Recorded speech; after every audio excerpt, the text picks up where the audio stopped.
And also to cause infertility. Ayan. O pwede mangyari yan, no? Causing infertility para hindi manganak. O meron kang girlfriend dati, may boyfriend tsaka mag-girlfriend, yung boyfriend ay nakipag-break sa girlfriend, nakahanap ng ibang babae, and then sila nagkatuluyan, yung dating girlfriend nagalit, no? At kumonsulta sa isang occult practitioner para hindi mabuntis yung napangasawa ng dati niyang boyfriend. So pwede yan. By tying or binding, ginagamit po yan to cause infertility ng babae. And then, ito yung sinasabi ko sa inyo kanina, by putrefaction, gumagamit ng cursed meat or even animals, no? Ibinabaon nila yan sa lupa dahil curse siya, no? The cursed object is symbolic of the victim. Kumbaga parang ano din siya, representation ng biktima. And then at times, po pwedeng itong object na ito ay animal sacrifice to the demon that will deliver the curse. So yun. Basta every curse na dinideliver, may demon na nakatouch po dyan. So when you offer this meat, when you offer this animal to the demon, yun yung in-invoke noong occult practitioner to deliver the curse. Kaya anong ginagawa? Ibinabaon yan, no? And then, as I said, habang unti-unting naaagnas, no, itong nabubulok, itong meat na ito, animal na ito, ganun din unti-unting nabubulok yung internal organ ng tao or any part ng body ng tao. So, it's what we call putrefaction, no? So, curse yan. It's a form of a curse. And then, meron din tayo tinatawag na malediction. Sumpa. No, yung sumpa na ito, malediction. This is wishing ill directly upon the person. No, or isinusumpa ko. May mga ganyan nanunumpa. And then kapag ang sumpa, no, are spoken with anger, with hatred, with intense desire to harm others, especially ito po mga kapanalig, especially kapag merong blood relationship between one who cast the curse and the person being cursed, ang outcome will be terrible. Kapag ang magulang ang sumumpa sa kanilang anak. Why? Bakit daw powerful? Because of the authority and bonds yung tie ng parents and children. Kasi mas stronger ang authority, no, yung bond na yan, between a parent or a mother and child. Kaya kapag ang nanay or tatay ang sumumpa sa anak, conjuring demons or devil, matindi ang nagiging epekto sa mga anak. No, kapag ang magulang ang nanumpa sa anak, no, invoking the help of evil spirit, grabe, terrible ang naging epekto sa anak because of that blood relationship. Lalong-lalo na dahil ang magulang, meron silang authority, meron silang bond, meron silang tie to their children. Very strong yan. Stronger yan than to any other person. No, kaya yun. Ang tawag natin dyan ay malediction. No, malediction.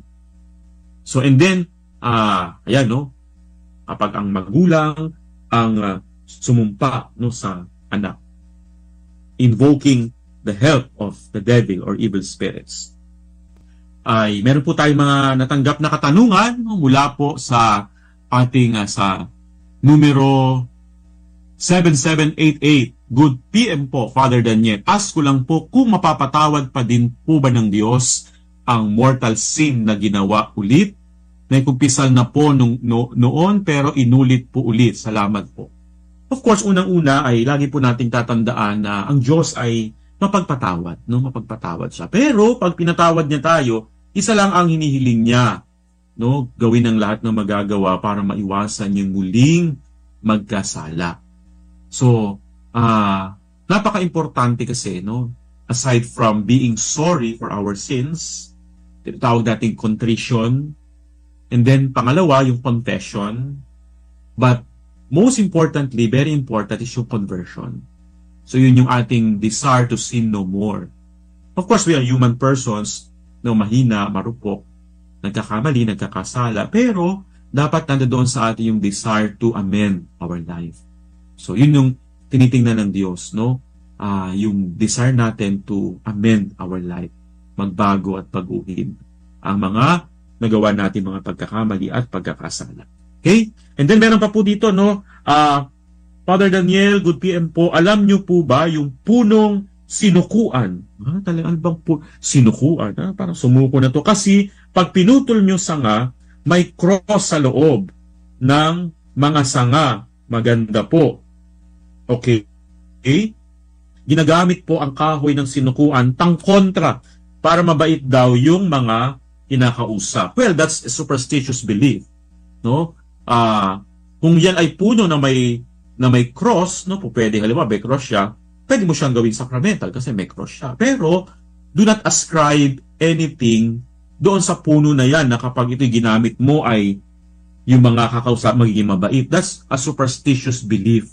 No, yan ay mga paniniwala na wala naman na katotohanan o basihan. Sapagkat yung puno na yan is, kumbaga, ordinarily and naturally, wala naman yung kakayahan na tumulong sa tao para kinakausap mo ay maging mabait sa'yo. When you ascribe something to that specific object na hindi naman talaga niya capacity, yun ay superstitious belief, no?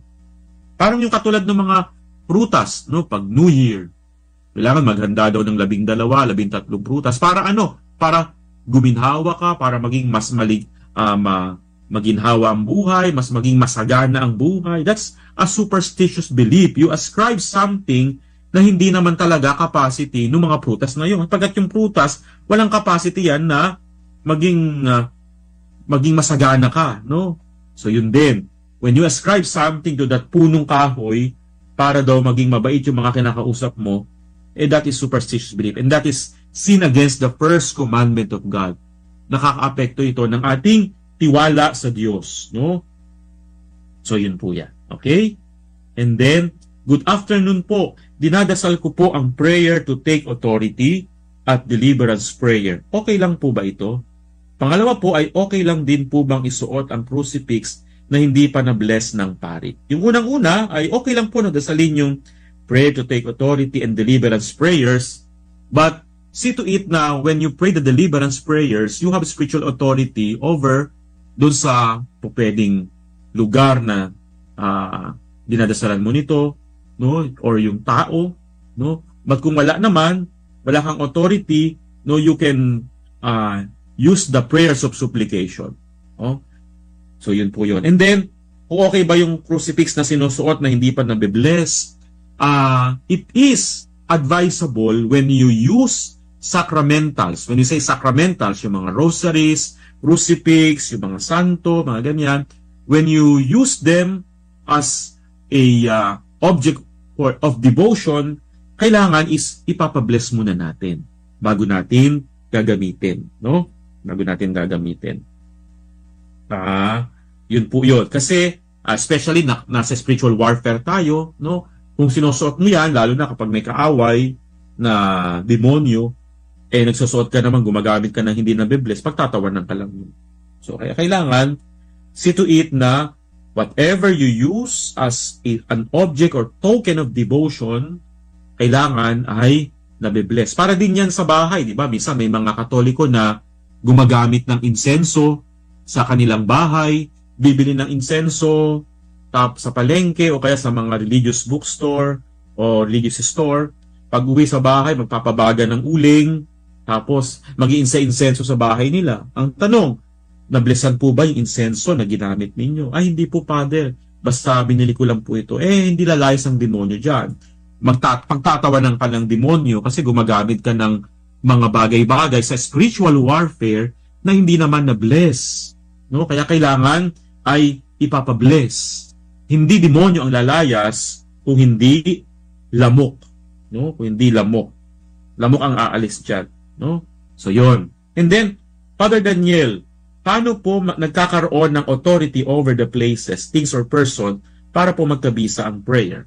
Of course, number one, pag sinabi natin spiritual authority, Number one, halimbawa sa person, kapag ang magulang sa anak, no, ang mga parents, you have spiritual authority over your children. Kaya you can pray over your children. Kasi kayo ang magulang, kayong pinagkatiwalaan ng Diyos na tumayong magulang sa inyong mga anak. So you have spiritual authority. So ganun din po ang parish priest, may spiritual authority ang parish priest sa kanyang mga parishioners. And then kung ikaw ay leader ng isang organization, ng isang samahan, no? Because you are the leader, you have authority over your members. If you are a teacher, you also have authority over your students. So you can pray over them kasi you are the second parents, no? In loco parentis, no, ng mga bata. So yun, sa tao ganun, kapag ikaw ay pinagkatiwalaan ng obligasyon ng mga laga sa mga tao na yan, you have spiritual authority. And then sa things, sa mga bagay-bagay, sa mga bagay-bagay na pag-aari mo, you have authority over them because yun ay property mo.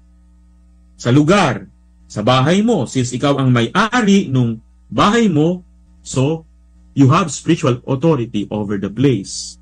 Kung ikaw ay basta ang may-ari ka ng lugar na ito or ikaw ang head sa lugar na yan, so you have spiritual authority over them. Pero kung hindi naman ikaw ang may-ari nun, halimbawa, bahay ng kaibigan mo, bahay ng kakilala mo, bahay ng kung sino-sino, you do not have any spiritual authority over that place. So therefore, dalawang klase ng prayers ang pwedeng gamitin. So number one, meron tayong tinatawag na imperative, yung prayer of command in terms of sa deliverance prayers kasi meron tayong command prayer, no? Meron tayo ito ibig sabihin niyan, directly you command the spirit, no, in the name of Jesus because you have spiritual authority. But if you do not have spiritual authority, what prayer could you use? You can use prayers of supplication. So ano po yung pagkakaiba nun? Yung prayers ng command prayer or imperative prayer, tsaka yung prayers of supplication. So ang imperative prayer, you directly command the Spirit, in the name of Jesus Christ, I command you, no, get out from this place, no? Yun, directly kinocommand mo yung Spirit in the name of Jesus. Because you have spiritual authority. But if you do not have spiritual authority, you can use prayers of supplication. That means, you directly call God, no, in prayer, so that God will deal with that spirit. For example, dear Lord Jesus Christ, we ask you to liberate this place from any kind of demonic bondage from the Lord Jesus Christ. No, you ask the Lord Jesus Christ, not directly commanding the spirit kasi wala kang spiritual authority. Whereas kapag meron kang spiritual authority, you can command the spirit. No, in the name of Jesus, I command you. Pero kapag wala, you ask the Lord Jesus Christ to do the expulsion of the Spirit. So, yun po yun. Okay? So, yan. And then, pahabol po, kung ang isang Katoliko ay gustong magpa-deliverance prayer sa isang exorcist priest, ano po ba ang procedure? Well, usually, pwede naman any priest could do the deliverance prayers. No? Kasi yung deliverance prayers, considered siya as minor exorcism. Ang pagkakaiba lamang po ng parish priest at exorcist priest, the exorcist can use the Roman ritual, the rite of exorcism, especially for the possessed. But any parish priest could do the deliverance prayers, no? Because they have spiritual authority over their parishioners. So yun po yun. Minor exorcism. Basta as long it's a minor exorcism, any priest can do that. But ang pagkakaiba lang, the exorcist can use the Roman ritual of exorcism, the solemn rite of exorcism. Kaya, kasi akala nung iba, exorcist lang po yung makakagawa nun. Yes, exorcist can do the Roman ritual prayer, the solemn rite of exorcism. But the minor exorcism, any priest can do that. No? Using the standard prayer of deliverance. No? Kaya yung mga nagpapabless po dyan ng bahay, you can also ask your parish priest to bless your house, especially kapag may mga manifestations, but using the minor exorcism or prayers of deliverance. Pagpatuloy po natin yung ating tinatalakay kanina. So, pinag-usapan natin yung mga purpose, yung operations, and then ngayon, means, no? Means ng mga curses, ng mga spells na yan. No? Number 1 is through hexes and spells. Pag sinabi nating means, ito yung nagiging vehicle to send curse. No? Through hexes and spells. Pag sinabi nating hexes or spells, ito yung tinatawag nating magmamanufacture ka ng mga object out of strange materials na may symbolic value, no, na to tangible sign to do harm. Na example nito, as I said kanina, puppets, meat with pins, bones ng namatay, no? Meron yan sa probinsya, may mga ginagawang anting-anting nga yun, yung mga kinukuha yung buto sa tuhod, no? Ginagawang agimat o anting-anting, no, blood, toads, no? Ginagamit din yan, yung mga palaka, chickens, and insects. At ito yung mga most commonly used means to achieve evil, no? Yung mga object na yan, no? Yung mga talismans, etc. And then with evil eye, no? With evil eye, yan yung mga sample ng mga hexes or spells through objects. Yan yung nagiging vehicle, no, para ipadala yung mga curses and spells and hexes. Pangalawa, may evil eye tayong tinatawag, no? Yung evil eye ay example nito ay usog, no, yung mga balis-balis sa Philippine setting. So evil eye sa pamamagitan ng pagtingin, sa pamamagitan ng paghawak, pagtapik. Yan ha. So yung curses na ipapadala through evil eye, tingin, titig, tapik. Yung iba, may tinatawag na mga palipad hangin, yung mga ganyan, no, yung causing headache. So, yun, no? Ang tawag natin is evil eye. Mamaya, pag-usapan natin yan. Or pwede rin, ayan, tingin. Or with a telephone. So, whether in silence, word, breath, or something else, pwede rin pala magpadala ng curses or hexes or spells through telephone, no? Kaya iingat din tayo. So, evil eye. So, pag sinabi nating evil eye, it is a human look, no, believed to cause harm to someone or something. Yung balis or yung usog na tinatawag yan sa Pilipinas, meron tayong phenomenon yan, usog or balis, na kapag tingin lang, nakatuwaan, no, nagkakaroon ng sakit, no, o kaya na usog yung napagkatuwaan yung puno, o hindi na namunga, namatay, o pwede yan. No? So yun ang tawag doon is balis or usog. No, for example, yung buntis, naglilihi, ang sinasabi, no, meron din gutom, etc.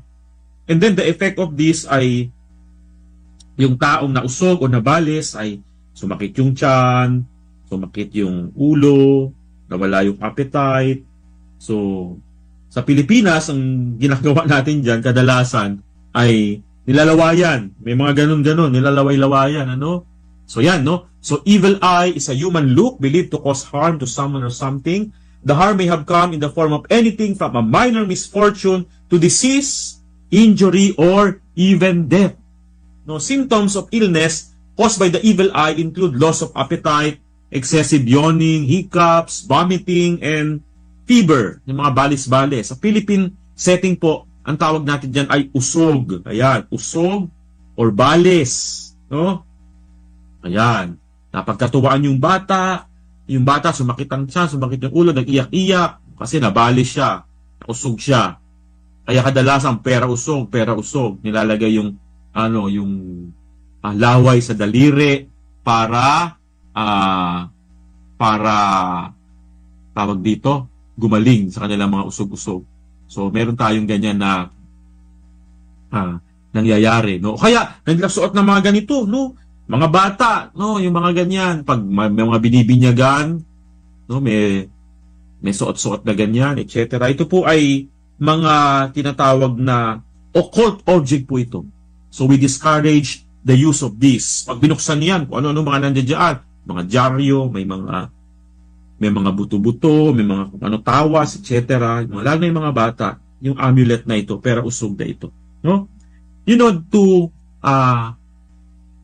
counteract the effect of the evil eye and usog no, in a person, ay usually ay kailangan ng prayers, no, deliverance prayers, and also yung use of mga sacramentals.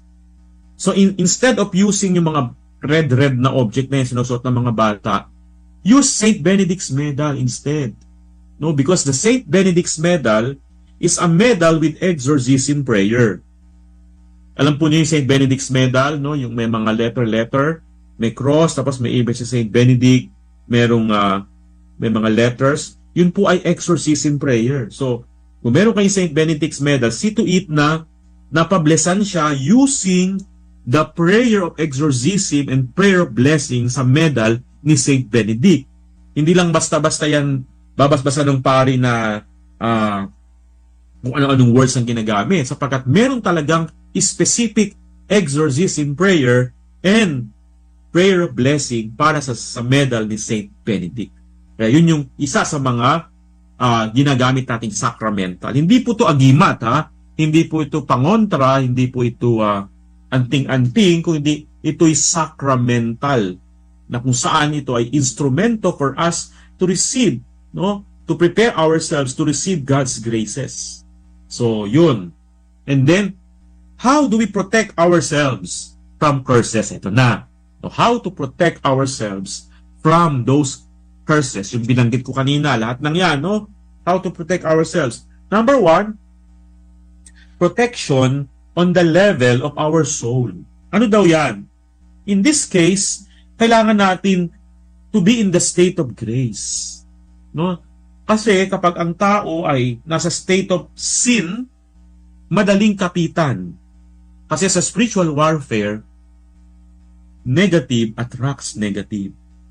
Kapag ang tao maraming negative, pag sinabing negative, kasalanan, na hindi na ikukumpisal, mga galit, pinanakit, sama ng loob, yung mga heart's baggages, kapag maraming laman ang puso ng tao na ganyan, so ibig sabihin, maaari siyang lapitan. Kaya we need to have that protection on the level of our soul. Kaya napaka-importante, we are living in the state of grace, not in the state of sin.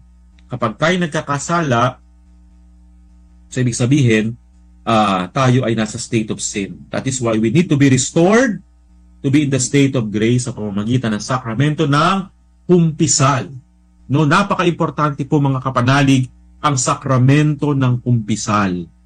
No, because, confession is more powerful than exorcism. Tandaan po niya na, confession is more powerful than exorcism.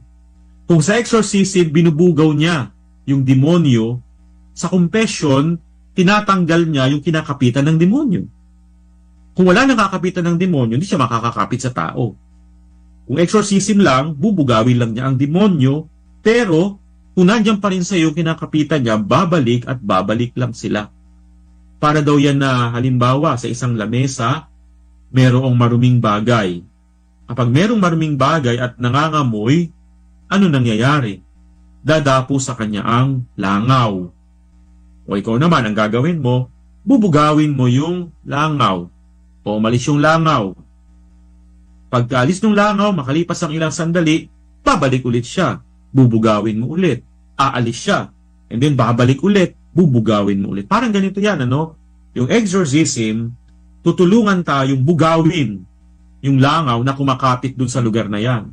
But, the sacrament of confession, lilinisin niya yung binabalik-balikan ng langaw. Para wala na siyang babalik-balikan. Kaya magkatuwang yung dalawang yan, no? Confession and exorcism. But confession is more powerful than exorcism. Kaya, ang confession, isang pamamaraan to protect ourselves on the level of the soul. Yan po yan mga kapanalig. Protection on the level of the soul. And then second is protection on the level of the mind and the will. Ito naman yung pamumuhay natin ng tinatawag nating living a life ng mga virtues, yung prudence, temperance, lahat ng yan, living a virtuous life. No, theological virtues yan, yung faith, hope, love, nangunguna sa puso natin yan. Mahalaga yan, no? No, they are being fortified by the actual grace na natatanggap natin sa mga sakramento. Kaya, yung protection natin will be on the level of the soul, and the level of the mind, and the level of the will. O, yan. Treating demonic oppression and obsession. Pag-usapan muna natin, no, paano ba ang isang tao ay nahuhulog, no, nagiging biktima, no, ng kaaway, ng demonyo? Paano ba siya nahuhulog? Then, una ay, alam naman po natin ang ordinaryong activity ng demonyo ay tukso. And then, pag sinabi natin extraordinary activity, meron tayong tinatawag na possession, yung pagsanib, na kung saan ang demonyo sumasapi sa katawan ng tao. Ito yung pangalawa, yung patatalakayin natin, yung demonic obsession o pambubuyo, na kung saan ang demonyo ay inaatake niya yung isip ng tao, na kung saan ginagambala niya yung pag-iisip ng tao, maraming mga pumapasok sa kaisipan ng tao. And then pangatlo, yung tinatawag nating demonic oppression or paniniil. O pwedeng physical, o pwedeng sa mga ugnayan, o pwedeng sa aspetong pinansyal, no, ikabubuhay, maging sa kaligayahan, kagalakan sa buhay. At meron tayong tinatawag na infestation o pamumugad, o pwedeng sa bahay, sa lugar, sa hayop o sa mga bagay. At kanina nga, sabi natin, no, paano bang isang tao nahuhulog sa kamay ng demonyo? Of course, tandaan po natin, walang nangyayari na walang pahintulot ang Diyos. Alam po natin yan, no? Base sa karanasan ng mga santo at mga banal, maging sa mga tauhan sa Biblia, no, kay Job, siya ay na-oppress ng demonyo, pero with God's permission. So, yun yung ating panghahawakan. Pangalawa, ito, kapag merong presensya ng tinatawag nating moral and spiritual opening sa buhay ng tao. O pwede yan yung pamumuhay ng makasalanan, yung sinful lifestyle. O pwede rin na ang tao ay mayroong involvement sa occult or sa mga New Age practices. Kasama na din dyan kung meron ka mga ancestors na nagpa-practice o kabilang sa mga occult people and occult persons, occult groups. So yan. And then kapag ang tao mayroong karanasan ng trauma or abuses, no, sa kanyang pagkabata, maraming mga pang-aabusong naganap sa kanya, so nag-iwan ito ng mga negatibo sa kanyang puso, sa kanyang emotion, sa kanyang kalooban, na nagiging paraan ng kaaway para siya ay humapit. And then kapag ang tao maraming mga hindi pagpapatawad sa kanyang puso, no, unforgiveness, because yan yung tinatawag nating backdoor ng demonyo, ng kaaway, no, sa buhay ng tao. And now, paano nga ba natin i-handle itong mga kaso natin ng demonic obsession and oppression? Pag sinabing obsession, pambubuyo, ginagambala ang isip, and then oppression ay merong physical na pag-atake ang kaaway. So demonic obsession, pag sinabi natin obsession, ito yung intense, sudden, persistent, ongoing, and uncontrollable attack on the mind of the person. Parang hindi ka makawala, may gumagambala sa iyong isip, no? May mga random and obsessive thoughts that, though often absurd, are so intense that the victim is unable to free himself. Parang hindi ka makawala, no? Parang kang nakakulong.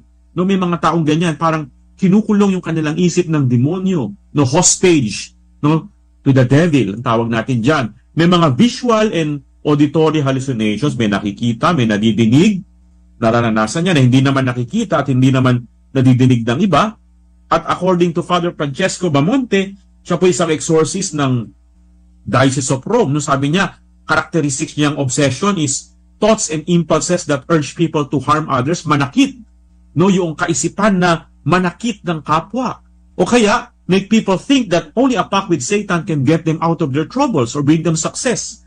Yung pagkakaroon ng ugnayan, pagkakaroon ng tinatawag nating kasunduan, no, sa kaaway, ay magbibigay sa kanila ng tagumpay sa kanilang buhay, kayamanan, at makapagpapalaya sa kanila sa anumang kanilang dinadana sa buhay. You know, they are thinking of that. And then, thoughts to profane the Eucharist. May mga taong ganyan, no? Yung pagpambabastos sa Eucharistia.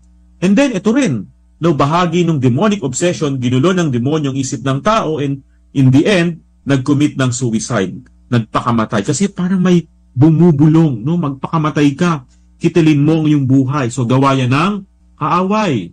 And then also, ay ginagambala din ang pagtulog ng tao. May mga panaginip, may mga bangungot na nagiging dahilan bakit hindi nagkakaroon ng maayos na tulog ang tao, nagbibigay ng takot, nagbibigay ng pangamba sa kanyang buhay. No? So yan, no? Parang may dumadagan. So bahagi din yan. Or included here is the compulsive nature of habitual sin. Ibig sabihin po niyan, meron kang kasalanan na gusto mo nang iwanan, gusto mo nang iwasan, pero ang hirap mong bitiwan. No? Gusto mo nang makalaya sa kasalanan na ito, pero napakahirap. No? Sa mga oras na lalakad ka na pasulong, parang may humihila sa pababa. No? So yun. That's the habitual, yung compulsive nature of habitual sin. Someone or something is pulling you down para hindi ka lumago at hindi ka magtagumpay sa kagustuhan mo na makalaya sa kasalanan. Yun yung demonic obsession.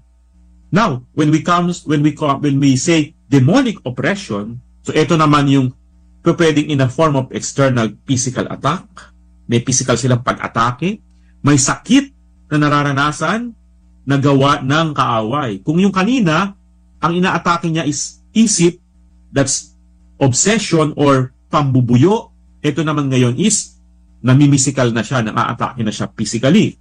Pwedeng sa kalusugan, no, may mga kaso po tayo na ganyan, na ang demonyo can also provoke sickness.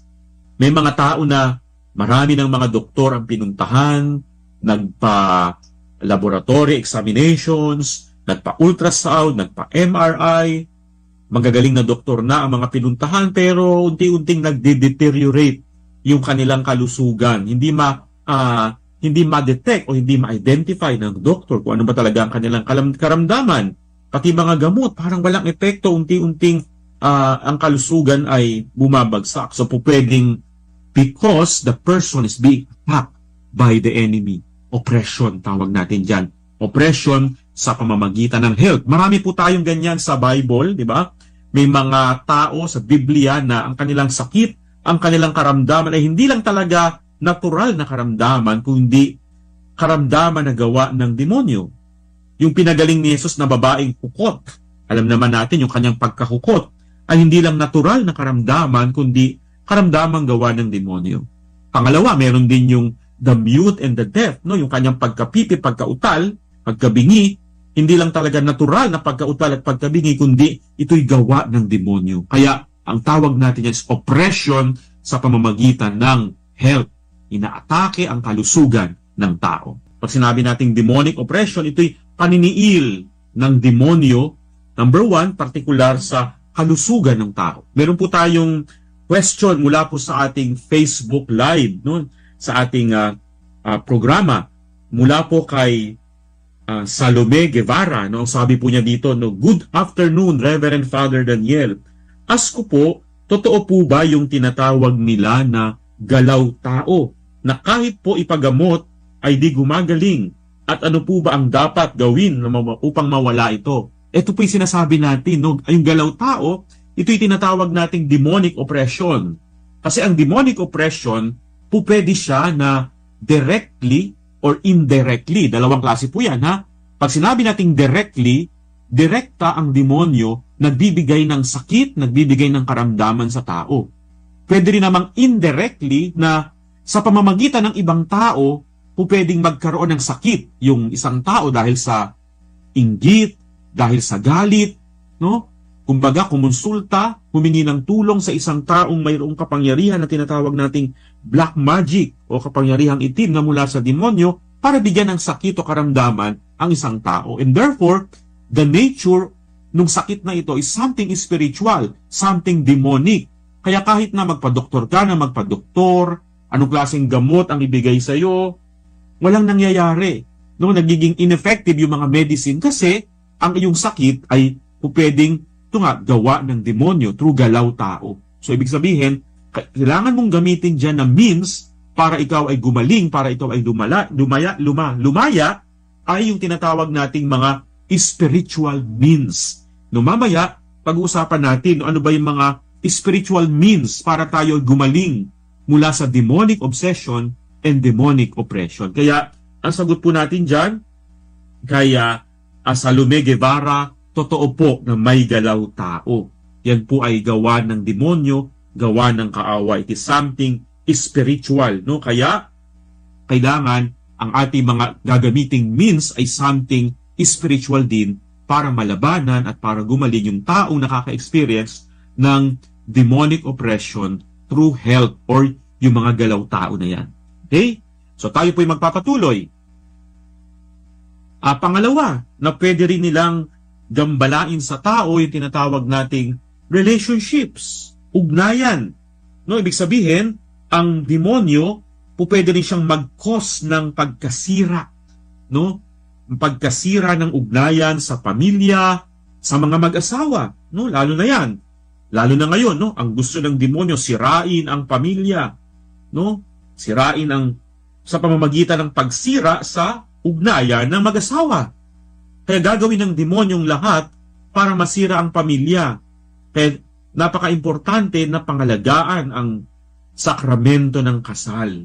Sapagkat kapag nawasak o nasira no, itong sakramento na ito, mawawasak din at masisira ang pamilya. So yun, destroys marriages, and then breaks up engagement, foster fights in the families, mga away-away sa pamilya, magkakapamilya, nag-away-away, wala namang mga natural na kadahilanan, bigla-bigla na lang mag-aaway sa pamilya, mga magkakapatid, away-away, magpipinsan, mag-away-away.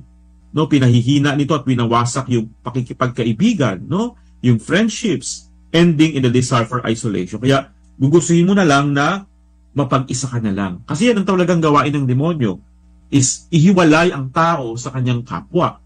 Sa pamamagitan ng, kaya pag-aawayin kayo, no, it will sow division. Kaya nga, ang tawag sa demonyo ay diablo. Diba? Pag sinabi nating diablo, diablo means to divide and to separate. Kaya bukod sa ang inaatake ng demonyo is kalusugan, bukod sa health, the devil also attacks relationships. Family, asawa, kaibigan, community, mga organizations, mga magkakasama sa opisina. So lahat ng yan ang kanyang gusto is sirain at wasakin. Kaya part yan ng demonic oppression, no? Relationship. Pangatlo, business. Pwede yan, or job. Yung iyong financial stability, no? Pwede ring gambalain ng demonyo yung kabuhayan ng tao, no? It includes impossibility to find work. Hindi ka makahanap ng trabaho, apply ka ng apply, dahil mo nang pinag-applyan, so wala lang, parang walang nangyayari, no? Or when it seems that a job offer is certain, no, kumbaga parang inaasahan mo na ito, makukuha ka na dito, and then eventually wala din, bumagsak din, no? And then yung mga wealthy suddenly forced into poverty, business started to fail, bumabagsak yung negosyo, bumabagsak yung business, yung employee nawawalan ng trabaho, at laging walang kadahilanan. So walang explanation. Kasi kung pwedeng ginagambala ng demonyo ang